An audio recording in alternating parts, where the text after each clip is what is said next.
చదువుతున్న వ్యక్తిత్వానికి కనెక్ట్ అయ్యే కొంది ఈ పరిచయం చేసిన వ్యక్తి పవన్ కళ్యాణ్ అన్న విషయం కనెక్ట్ అయిపోద్ది, మాకు తెలియకుండానే కనెక్ట్ అయిపోద్ది. వ్యక్తిత్వానికి ఉన్న వాల్యూ ఇంకా పెరిగిపోతుంది మాకు ఆయన మీద ఉన్నది చదవడం వల్ల.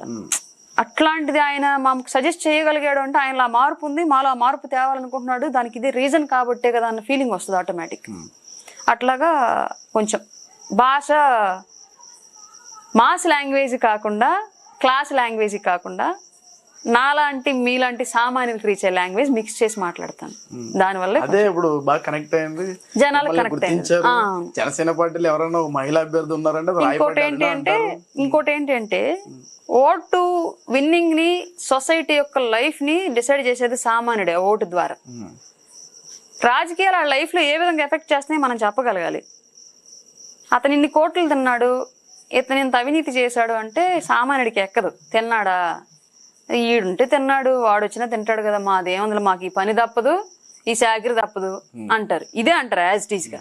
కానీ నాయకుడు చేసే అవినీతి వల్ల నువ్వు కొనే వస్తువు రేటు పెరుగుతుంది, నువ్వు పండించే వస్తువు రేటు తగ్గుతుంది, నీ పిల్లోడికి ఉద్యోగం సరిగ్గా రావట్లేదు, చదివించడానికి నువ్వు లక్షలు ఖర్చు పెడుతున్నావు, నీ కొడుకు కరెక్ట్ టైంలో ఉద్యోగం పొందలేక నువ్వు ఆర్థికంగా వెనకబాటుకు గురవుతున్నావు అన్న విషయం వాడు లైఫ్ కి కనెక్ట్ చేసి చెప్పగలిగితే సామాన్యుడు కనెక్ట్ అవుతాడు. నేను ఆ లాంగ్వేజ్ అందుకు మాట్లాడుతాను. నేను సామాన్యురాలని, స్లమ్ లోనే ఉన్నాను, స్లమ్ నుంచే వస్తున్నాను కాబట్టి సామెతలు బాగుంటాయి అంటున్నాను. నా స్థాయి వాళ్ళకి కనెక్ట్ అయ్యే లాంగ్వేజ్ నేను మాట్లాడతాను. అందరూ కనెక్ట్ అయింది కదా, ఇప్పుడు స్టేట్ లో కనెక్ట్ అయింది కాబట్టి పార్టీ తరపున మీకు ఒక ఐడెంటిటీ. అవునండి, అది నా భాష యొక్క ఇది. అది మీకు పార్టీకి ఇచ్చిన 24 సీట్లలో అసలు ఎన్ని సీట్లు గెలుస్తాం అనుకుంటున్నారు మీరు? నా మటుకు నేను 24 దానికి తోడుగా మొన్న వెళ్ళేమో ఢిల్లీలో అమిత్ షా గారిని కలవడం జరిగింది, ఇద్దరు కలిశారు, భేటీ అయ్యారు. ఇప్పుడు అసలు మళ్ళీ కొంచెం వేరే ఉంటుంది వెర్షన్. ఇప్పుడు ఇంకా 24 కాదు, ఆల్రెడీ నేను అఫీషియల్ గా అనౌన్స్మెంట్ ఇచ్చారు, 21 సీట్లే పోటీ చేస్తున్నాము. 21 సీట్లు గెలిపించుకోవడానికి ప్రయత్నం చేస్తాం. ఎందుకంటే మేము గెలిచే సీట్లు అలాగే మాకు వచ్చే ఓటు పర్సంటేజ్ని బట్టి రేపొద్దున మాకు ఇచ్చే గౌరవం, మేము చేసే టఫ్ ఫైట్ సొసైటీ కోసం అనేది డిపెండ్ అయి ఉండిద్ది. సో మాకు 21 మంది అభ్యర్థులు గెలవాలి అంతే. 21 అభ్యర్థుల్లో కనిపించేది ఒకే ఒక అభ్యర్థి కనబడుతున్నాడు, బత్తుల బలరాం కృష్ణ గారు, రాజానగరం నియోజకవర్గం, రాజమండ్రి సైడ్. 21 అభ్యర్థులు మిగిలిన అభ్యర్థులన్నా ఎవరు కనిపించట్లేదు, అసలు వాళ్ళు ఎవరు కూడా తెలియట్లేదు. ఇంకా టికెట్లు అనౌన్స్ అవ్వాలా? టికెట్లు అనౌన్స్ అయితే కనిపిస్తాయి. టికెట్లు అనౌన్స్ అవ్వడం మామూలుగా ఇప్పుడు మీరు బయటకు వచ్చి మాట్లాడుతున్నారు, ఇప్పుడు అఫీషియల్ గా అనౌన్స్ అయిపోయిన అన్అఫీషియల్ ఒక క్లారిటీ ఉంటుంది కదా? లేదండి, మాకెవ్వరికి క్లారిటీ లేదు. కళ్యాణ్ గారికి మాత్రమే తెలుసు అభ్యర్థులు ఎవరు ఏంటనేది. ఆయన సొంతంగా ప్రతి నియోజకవర్గంలో సర్వే చేయించుకుని, ఆయన ఇంటర్నల్ గా సర్వే చేయించుకుని సర్వే చేయడానికి ఇంకో 2 days లో అనౌన్స్ చేస్తారండి. ఇంకో 2 days లో అనౌన్స్ చేసేస్తారు. ఆల్మోస్ట్ చిలకలూరుపేట వేదికగా జరిగే సభలోనే అనౌన్స్మెంట్ ఉండిద్దని వినిపిస్తుంది మాకైతే. మాక్సిమం అప్పుడే ఉండొచ్చు. అభ్యర్థులు అనేవి అనౌన్స్ అయిన తర్వాత మీ అందరికీ కనిపించేలాగా 100% వర్క్ చేస్తాం. అంటే ఇప్పుడు పవన్ కళ్యాణ్ గారు సంబంధించిన సామాజిక వర్గంలో మనుషులే, ఆ యొక్క జనాలు ఎవరైతే ఉన్నారో వ్యతిరేకంగా ఉన్నారు. అసలు మీకు ఓట్ బ్యాంక్ ఏ విధంగా వస్తుంది అనుకుంటున్నారు?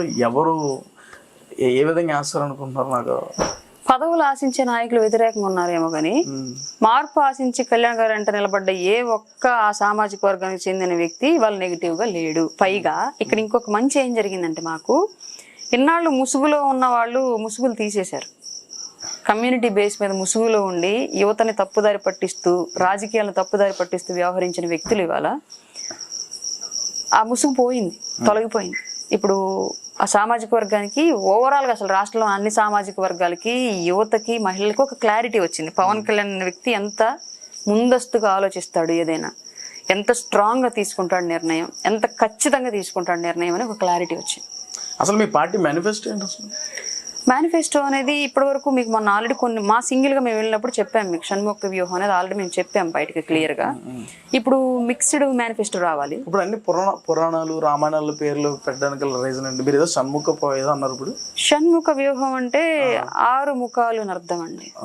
అదే అంటున్నా, కొంచెం దేవుళ్ళకి సంబంధించిన పేర్లు పెట్టడానికి ప్రత్యేకమైన దేవుళ్ళు కాదు, అది మన మన దేవ భాష, సంస్కృతం. అదే మన హిందుత్వానికి సంబంధించిన మరి దైవమే కదా. అవును, హిందూ అంటే దేవుళ్ళే కదా. మన తెలుగు మనకి దేవభాష అయినటువంటి సంస్కృతం, మనం ఉంటున్న హిందూ కంట్రీ, మన గురించి మనం గౌరవించుకోకపోతే మనల్ని ఎవడు గౌరవిస్తాడు? అంటే ఇప్పటివరకు ఎవరు గౌరవించట్లేదు. ఇంగ్లీష్ లాంగ్వేజ్ మన సొంత దాంట్లో కూడా ఎందుకండి? అవసరం ఉన్న చోట తప్పదు, తప్పించుకోవాలని తప్పదు. మీరు ఇప్పుడు అన్నారు ఇంగ్లీష్ ఎందుకు మాట్లాడడం మన తెలుగులో కదా, ఆ మొక్కలు లేకపోతే అసలు బయటకి. అదే నేను అంది, ఇప్పుడు అవసరం కొన్ని చోట్ల మనం తీసేయలేం, అది అవసరం అక్కడ అంతే.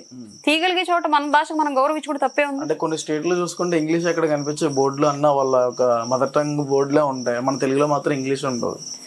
అదే చెప్తుంది, ఇప్పుడు ఆదరణ ఎక్కువ ఎక్కడో ఏది ఉంటే అక్కడ ఆదరణ దొరికిద్ది. ఆంధ్రప్రదేశ్ లో ఇంగ్లీష్ కి ఆదరణ దొరుకుతోంది, అలాగని తెలుగుని కోల్పోవడానికి మేము సిద్ధంగా లేం. రీసెంట్ గా గవర్నమెంట్ ఒక రూల్ తెలుగుని కాపాడడానికి మీరేం చేస్తారు? భాషల్ని గౌరవించే సాంప్రదాయం మా మేనిఫెస్టోలో, మా పార్టీ సిద్ధాంతాల్లోనే ఉంది. భాషలను ఎట్టి పరిస్థితుల్లోనూ ఏ రాష్ట్ర భాషను ఆ రాష్ట్రంలో ఉచ్చ స్థాయిలో గౌరవించబడాలి. ఆ భాషను ఉచ్చ స్థాయిలో గౌరవించడం వల్ల ప్రజలకు వచ్చిన మంచి ఏంటి, లాభం ఏంటి? తల్లి ఇంట్లో ఉండడం వల్ల కొడుక్కి లాభం ఏంటి? ముసలిది అయిపోయింది కదా పక్కకు గంటేంటి అంటే అసలు పుట్టింది అందువల్ల కదా. అంటే మీరు మాట్లాడేది ఏంటంటే, మీరు చెప్పే సామెత యాక్సెప్టెడ్, అగ్రి. కాకపోతే ఏంటంటే ఇప్పుడు మీ రోడ్డు ఉన్నది, మట్టి రోడ్డు, అది గ్రావెల్, అదంతా వర్షం వస్తే బురద కాలు పెట్టడం కష్టం. అది ఇప్పుడు సిమెంట్ రోడ్డు ఉంది, లేదంటే ఏదో రోడ్డు ఉంటుంది మామూలుగా, వెళ్ళడానికి ఈజీ ఉంటది, వర్షం వచ్చినా పెద్ద ఇబ్బంది ఉండదు. అది ఇంపార్టెంటా? అంటే నేను భాషను కాపాడుతాను అని చెప్పి ఒక 100 మందిని రోడ్డు మీద వేసి ర్యాలీ చేసి దాని మీద ధర్నాలు చేసి టైం వేస్ట్ చేసి అందరికి ఇబ్బంది పెట్టడం, అది ఇంపార్టెంటా? ఇప్పుడు ఆ రోడ్డు ఉంది, మీరు చెప్పిన ఎగ్జాంపుల్ చెప్తాం మీకు రిటర్న్ మళ్ళీ, లేదంటే ఇంకోటి చెప్పి ఉండదాన్ని. ఇప్పుడు ఆ రోడ్డు మీద మీరు వాక్ చేస్తారు, వెహికల్స్ వెళ్తాయి, కార్లు వెళ్తాయి, గట్టిగా లారీలు వెళ్తాయి, ఓకేనా? Just use for travel only, అంతే. ఓకే, అవునా? అదే రోడ్డు గ్రావెల్ రోడ్డు, సౌకర్యంగా అదే రోడ్డు గ్రావెల్ రోడ్డు ఉంటే జస్ట్ ట్రావెల్ అండ్ సిమల్టేనియస్ గా అన్నారు, తెలుగుని ఉచ్చ స్థాయిలో నిలబెట్టాలి, తెలుగు నేను తెలుగు మాత్రమే మాట్లాడతాను అలా. అంటే ఇప్పుడు మీరు మాట్లాడే మాట ఇంగ్లీష్, ఇది క్రాస్ క్వశ్చనింగ్ అవుతుంది ఇక్కడ. మనం క్రాస్ కదండి, అంటే నేను అనేది ఏంటంటే నేను తెలుగు మాత్రమే మాట్లాడతాను, నేను చెప్పలా నా తెలుగుని నేను గౌరవించుకోవడంలో తప్పేంది అంటున్నాను. అంటే మనం దాన్ని పాటిస్తానే కదా పక్క వాళ్ళకి చెప్పగలుగుతాం. అప్పుడు ఏదో బస్ స్టాండ్కి వెళ్ళండి అంటే చతుశ్చక్ర దోమ శకట వాహన విరామ స్థలానికి వెళ్ళండి అని చెప్పేసి అంటే ఎవరికి అర్థం కాదు. ఆ రోజులు పోయాయి. మీరే చెప్తున్నారు కదా. అదేనండి అంటుంది నేను. నా తెలుగు నేను వదలను, ఎట్ ఏ టైం నాకు అవసరమైన భాషను కూడా నేను ఉపయోగించుకుంటా. చెప్పే సంస్కృతం యాక్చువల్ గా నేను చెప్తుంది అదే, నేను సంస్కృతం అనే చెప్పాను. నేను యాక్చువల్ గా ఇందాక షణ్ముఖ వ్యూహం అనేది సంస్కృతమే క్లియర్లీ. నేను ఇందాక మీకు చెప్తుంది కూడా అదే. ఇప్పుడు ట్రావెల్ కోసమే వాడుతున్నాం మనం. అదే గ్రావెల్ రోడ్డు ఉంటే చెట్లు వేసుకోవచ్చు పక్కన. ఇప్పుడు వేసారుగా మట్టి రోడ్, సిమెంట్ రోడ్ ఉన్నాయి కానీ కాదు.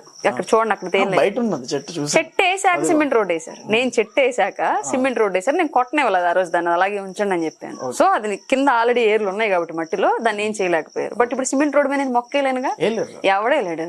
మరి అంతే, యూజ్ చేసుకునే విధానాన్ని బట్టి, మనం గౌరవించుకునే విధానాన్ని బట్టి ఏదైనా ఉండిద్ది. Government Jaganmohan Reddy English medium మాత్రమే ఉండాలి అంటే మేము చేసింది ఏంటి? ఇంగ్లీష్ మీడియం తీసేయండి అలా, తెలుగు మీడియం కూడా ఉంచండి అన్నాం. ఆయన ఏం చేశాడు? తెలుగు తీసేసి కంప్లీట్ ఇంగ్లీష్ అన్నాడు. దానికి మేము ఒప్పుకోవాలి. మా మాతృభాష మాకు కావాలి. మా పిల్లలు మేము ఏ రాష్ట్రంలో పుట్టాము, మా తల్లిదండ్రుల భాష ఏంటి, మా తాతల భవిష్యత్తు ఏంటి అని తెలుసుకోకుండా కొత్తగా ఇంకో లోకంలోకి వెళ్ళడం మాకు ఇష్టం లే. మా తరాల గురించి తెలుసుకొని నెక్స్ట్ జనరేషన్కి వాళ్ళు బిల్డ్ అవ్వాలి.